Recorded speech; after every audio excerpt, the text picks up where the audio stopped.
始まりは音もなく枯れた月の影のよう悲しいほど美しいひとひらの嘘のようでした。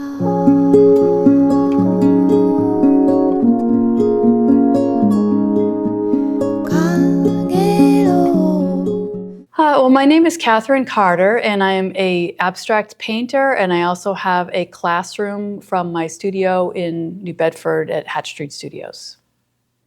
Can you talk about your work?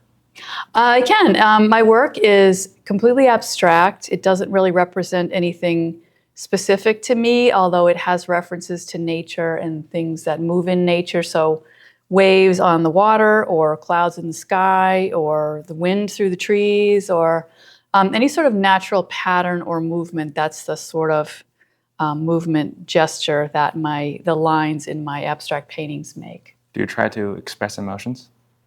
Emotions? Well, I don't try to, but I don't try not to either. I think it's a very emotional experience to experience nature, which is kind of my inspiration. So, I don't know, that's an interesting question. Again, I'm not sort of avoiding, anger or dissatisfaction or love or any of those things, but I'm not really expressing them specifically.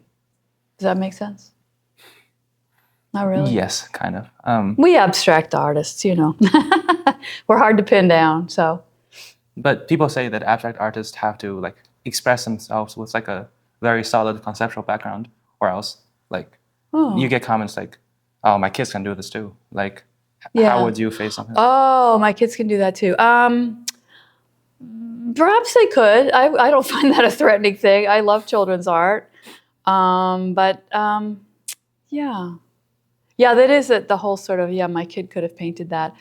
Not necessarily. I mean, I'm 63, so I have that many decades of experience and technical experience and human experience as well. So I like to think I'm a little more complicated than a child, and yet, I don't know, that's kind of something to aspire to. Because when I think of children's art, I think of, it's sincere and it's genuine, and, there's often enthusiasm behind it. So I don't consider that a bad thing. If someone said my child could paint that, might be kind of cool, actually. You look perplexed, Alex. Am I making sense? Yeah, a little bit, because Oh, okay. What's your do you come from a traditional, a more representational background? No, or? I paint surrealism. Oh, surrealism. Yes. Well, I always think of surrealism as you're aiming for a realistic appearance, and then the environment is what's not recognizable. Is that right? So for your work, I'm wondering, did the style just stay like this, or did it evolve over stages? The style, it was overnight. I went to Mass College of Art for a year between my bachelor's degree and my master's degree because I wanted a real solid portfolio to apply to graduate school, and I didn't feel as though I had one. So when I first got there, I was painting photorealistic self-portraits. And one day, it was really weird. It was over the summer. I had my own studio at Mass Art. It's on Mass Ave, kind of near the Museum of Fine Arts in Boston. And in the summer, all the students go home, and it was a quiet weekday. It was a pouring summer weekday afternoon, and there was nobody on the train with me, and there was nobody in the building except me and my studio. And I felt sort of lonely, like you're used to having people around. It was kind of this melancholy feeling. And instead of picking up my brush and going back to my realistic self-portrait, I just had this idea. I was like, I think I want to put all these drawings on the wall. So I pinned a whole bunch of really big sheets of paper on the wall, and I just made some watery blue paint, and I just dragged the brush down across horizontally across each page, and then all the rain, the water came dripping down. And it occurred to me later, I'm sort of painting the rain. I'm sort of painting my emotions, which that's interesting that it would take me back to the question that you first asked. But I felt like I was painting my feelings of being alone and the rain and the weather and stuff like that, instead of very specific interpretation of my features, say, or my background, whatever it was. So, and ever since that time, my advisor came in, and he was used to seeing my portraits, and he looked at this blue washy stuff all over the wall, and he was sort of like, wow.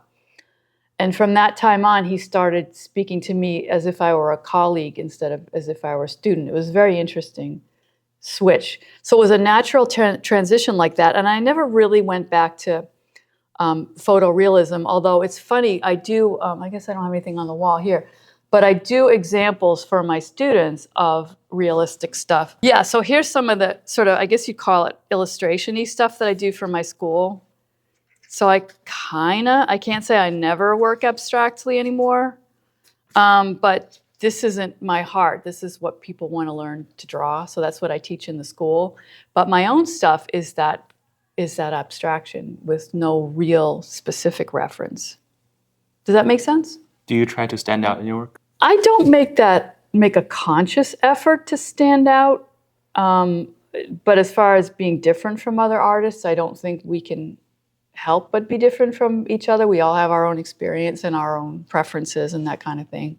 So I don't make an effort to work a certain way. I try to make it as genuine as possible. In fact, I was just rereading my master's thesis because I was so inspired by the MFA show down the hall here that I went and dug out my little thesis book.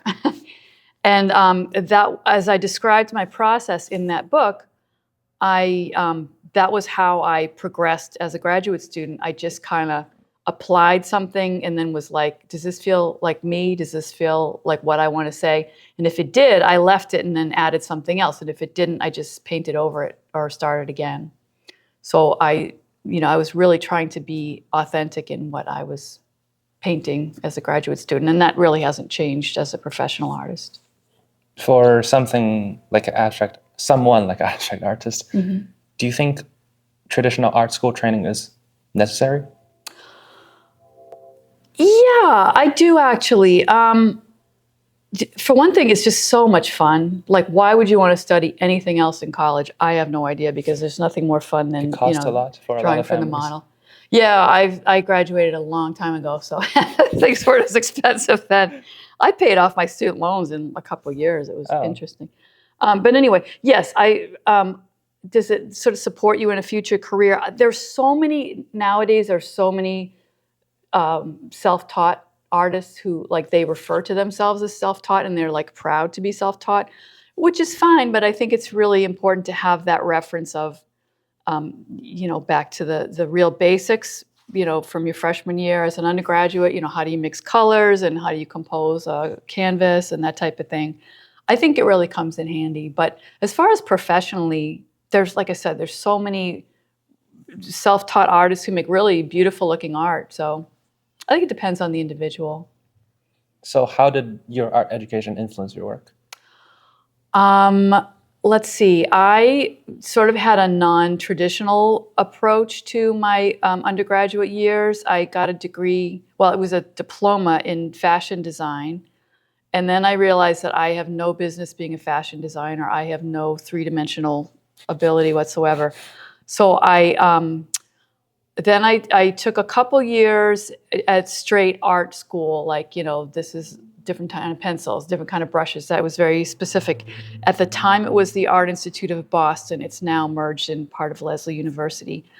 And then I went to Lesley when it was separate to get a degree. They allowed you to combine all of your previous credits towards a bachelor's from them, like an accredited bachelor's from them. So it was years. I was like 35 by the time I got my master's degree. Then I went to Mass Art for 3 semesters for the portfolio, and then I went to UMass Dartmouth as a painting major, MFA. How do you find innovations in, like, repeating the same style? I just always have new ideas. In fact, it kind of bugs me sometimes, but I'll just be finishing a painting and I'll be like, okay, that's great. We're going to make 10 of these and have a nice, body of work, and we'll finally get it all together. And then as I'm just putting the last stroke on a painting, I'll be like, what if I tried this? So I'll try something different, and then it's like, well, it doesn't match the old ones anymore, so I'll go running with that. And then I'll be just about to finish that one. I'll go, okay, this is my style now, and this is the only way I'm going to work. And I finally found it. Ta-da! This is it. Awesome. And then I'm like, wait a minute, I could try that in a different color scheme, and I'll try it, and then so I have trouble sticking to. I do think a lot of abstract artists don't like have certain things they're trying to convey, but most like established abstract artists have like a very strong backstory. Like, Yeah. oh, it's about death or something. Yeah, sometimes people make it up because they know that's what a sales situation, a gallery's going to want to hear. But for someone so like honest like you just claim that you don't try to express anything, then what do you think is the driving factor for someone who doesn't know you to buy your work? That's an interesting question. I mean, I sell a lot of work. I think what I like to convey in this work is a sense of peace and calm. I know that minimalism as a style, just in general, in home decorating and in clothing and everything, is kind of trendy. But I really like that. It just kind of relaxes me and calms me that it's just about a shape or it's just about a color, and all the other stuff is kind of a very specific sort of feeling that I'm trying to get from these. So it's not cluttered and it's not bright. It's just a sweep, or it's just a blue, or whatever it may be. You mentioned home decorating, so you consider your work as like decorating pieces? That's who often buys it. And I like to think that someone has it in their home and is sort of calmed by it, or feels that sense that I felt when I was making it, that it's, has that calming effect, or is kind of quieting and relaxing because it's something simple to follow and something simple to grasp, and doesn't grab you by the throat or isn't strong. It's kind of gentle and allows the person to bring what they want to see in it. If a person took a picture of it and copied it in the same way, how would it differ? It might not. But I think a lot of what I'm working with as a painter, as opposed to a photographer, and I love photographs too, and my photos are the same kind of thing. They're just a window with nothing on it or nothing out it, is I like to use texture. So there's a lot of raw canvas on here, or sometimes they're like brush marks show. There's usually some sort of textural reference that wouldn't be tactile in a photograph, but probably a photograph would be similar in many ways. Do you think this decrease in craftsmanship, like in the modern art world, is a bad thing for art?